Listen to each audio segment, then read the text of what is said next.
నమస్తే అండి సుధాకర్ రెడ్డి గారు. Welcome to icon politics. నమస్తే అండి నిహాల్ గారు. ఎస్ సార్, ఇప్పుడు ఆ, కేసినేని శివనాథ్, కేసినేని చిన్ని అని అంటారు, విజయవాడ ఎంపీ. సో ఆయనకి కసిరెడ్డికి వీళ్ళిద్దరికి ఆ, లావాదేవీలు ఉన్నాయని కేసినేని నాని గారు చెప్తున్నారు. సో ఒక వైసీపీకి సంబంధించిన వ్యక్తికి వీళ్ళిద్దరికి లావాదేవీలు ఉన్నప్పటికీ టీడీపీ అనేది కేసినేని చిన్ని గారిని ఎందుకు తీసేయకుండా ఎందుకు కంటిన్యూ చేస్తుందని అంటారు? కాదండి, కేశినేని నాని గారు టీడీపీలో ఉన్నారు.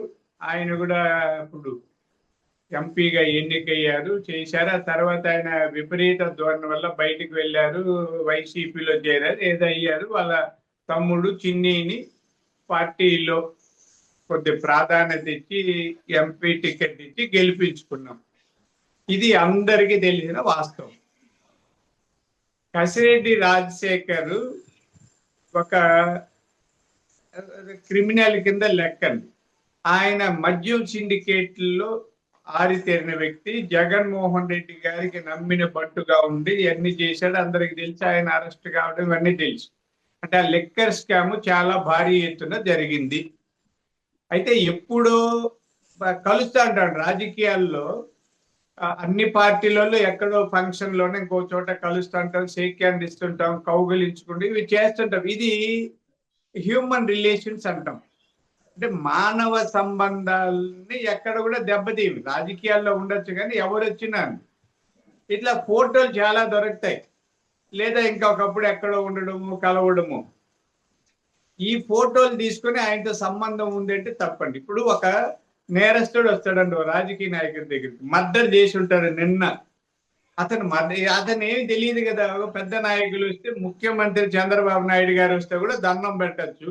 దండం పెడితే ఆటోమేటిక్ గా ఫోటోలు తీసుకుంటారు. ఇప్పుడు ఎవరు అన్నప్పుడు పెద్ద లీడర్లు భుజం మీద చెయ్యి వేస్తుంటారు, షేక్ హ్యాండ్ ఇస్తుంటారు, దండం పెడుతుంటారు, ఇవన్నీ చేస్తుంటారు. లేదా వాళ్ళ పక్కన నిలబడితే, అన్న నా మీద భుజం మీద చెయ్యి, ఒక ఫోటో కావాలి మా ఇంట్లో పెట్టుకుంటే ఓకే అంటారు. అలా ఫోటోలు చూసి సంబంధాలు అంటగట్టడం హాస్యాస్పదం అండి. రాజకీయాల్లో అంటే పబ్లిక్ ఫీల్డ్ ఎవరున్నా, ఇప్పుడు ఒక అధికారి ఉంటాడండి, ఐఏఎస్ అధికారి. క్రిమినల్ పోతే ఆయన మాట్లాడడా? క్రిమినల్ అని తెలుసా? ఇలా ఎక్కడో కలిసిన ఫోటోలు పెట్టి లేనిపోని లింకులన్నీ పెట్టడము ఆయన స్థాయికి తగదండి. నాని గారు సార్, పోనీ కానీ సార్, ఇక్కడ ఇప్పుడు కసిరెడ్డిని కూడా కాపాడేది బ్యాక్ డోర్ నుంచి కేసుని చిన్ని అని కూడా ఆరోపణలు కూడా కొన్ని వస్తున్నాయి. అదే ఇప్పుడు చిన్ని కాపాడుంటే ఆయన అరెస్ట్ అయ్యాడా లేదా అండి? ఉమ్. ఎక్కడి నుంచో వచ్చి, దుబాయ్ నుంచి వచ్చి మారు వేషంలో వచ్చినా కూడా అరెస్ట్ చేశారు. ఇవి చాలా అంటే రాజకీయాలు అండి. అంటే నేను అనుభవంలో చెప్తున్నాను, వస్తుంటారండి. నేను ఉదయం కూడా ఎవరికో చెప్పాను, ఉమ్. మాట్లాడతానన్నా వాడు నిన్న నీతో మాట్లాడడం అని ఎందుకు చాలా తీసామంటే చెప్పాను, బాబు ఇలాంటి వాళ్ళు పైరవీకారులు, ఈ డబుల్ గేమ్ ఆడేవాళ్ళు ప్రతి చోట వచ్చి దండం పెడుతుంటారు. మనకు తెలిసినా కూడా మనం తెలియనట్టు వ్యవహరిస్తుండవు. వాడిని ఎక్కడ పెట్టాలి అక్కడ పెడతావు, మాట్లాడకుండా కూడా ఉండలేము. అలా వాళ్ళ మనుషులు కూడా వచ్చి ఉండొచ్చు, తిరగచ్చు, దండం పెట్టచ్చు. అంత మాత్రాన ఆయన్ని వెనకేసుకొస్తున్నారు, కాపాడుతున్నారు అనే దానికి లేదండి. ఎవరు వచ్చినా, శత్రువు వచ్చినా మాట్లాడతాం మనం, అది మర్యాద. కాబట్టి ఈయన కాపాడుతాడు అనేది పూర్తి అబద్ధం. అందుకే కదా చిన్ని గారు చాలా స్పష్టంగా చెప్పారు, నానిలాగా ఎక్కడో కూర్చొని ట్విట్టర్ లో పెట్టను, బహిరంగంగా వస్తే చర్చిస్తా, చెప్తాను, సవాల్ అంటున్నారు. రమ్మనండి, వచ్చి చెప్పమనండి బహిరంగంగా. ఆయన రెడీ కదా. ఆయన ఎక్కడన్నా ప్రెస్ క్లబ్ లో పెట్టమనండి, లేదా పబ్లిక్ మీటింగ్ పెట్టమనండి, లేదా ఎట్లా ఒక మంచి టీవీ ఛానల్లో డిబేట్ లాగా వాద ప్రతివాదాలు చేయమనండి, నిరూపించమనండి. అంతేగాని బురద చల్లే రాజకీయాలు మంచిది కాదు. ఇక్కడ జగన్మోహన్ రెడ్డి గారితో చేరిన వాళ్ళకంటే ఈ బుద్ధులు ఆటోమేటిక్ గా వచ్చేట్టున్నాయండి.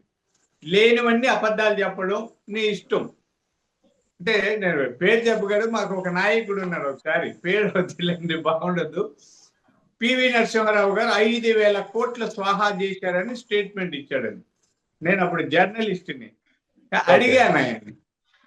ఆయన ఆ ప్రాజెక్ట్ కి 5,000 కోట్లు శాంక్షన్ అయింది, ఒకవేళ ఎవరైనా ఉంటే ఒక 5%, 10%, 2% తినచ్చు, లేదా పావు వంతు, కానీ మొత్తము ఎట్లా తింటాడు పివి నరసింహ? అయ్యో చెప్పాను రాసుకోబ్బా.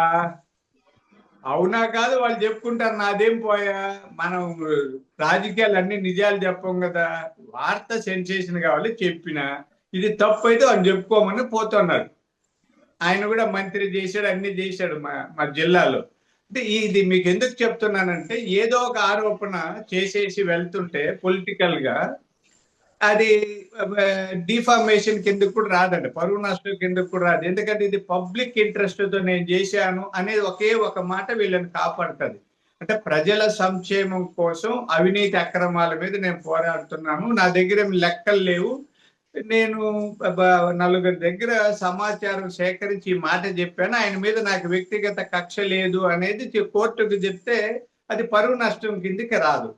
అదే ఒక వ్యక్తిని విమర్శ చేస్తే పరువు నష్టం కింద కేసు వేయొచ్చు. అందుకని రాజకీయాల్లో తప్పుడు స్టేట్మెంట్లు ఇవ్వడం అలవాటు చేసుకున్నారు నైతిక నిబద్ధత లేని వాళ్ళు.